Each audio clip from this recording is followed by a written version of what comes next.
সালাম আলাইকুম মুরব্বি, ভালো আছেন? এই কটাই গরু আছে? ও, বাসা কোন জায়গা? ওই জোড়াবাড়তলা। ও আচ্ছা আচ্ছা, করছেন কি মানে? গরুগুলো তো সেই সভ্য, রাস্তা দিয়ে এক সাইড কি সুন্দর যাচ্ছে।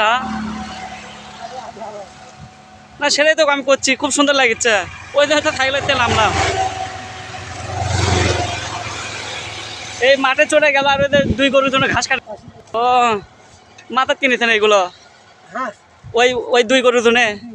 ও রে আল্লাহ, এ কখন বের হলো ক্লিয়ার? সুন্দর খাতে সবগুলোর পেট উঠে গেছে। ও, আচ্ছা, সুন্দর খাচ্ছে পারে সবগুলো। এই দুটা আরে গরু দেন।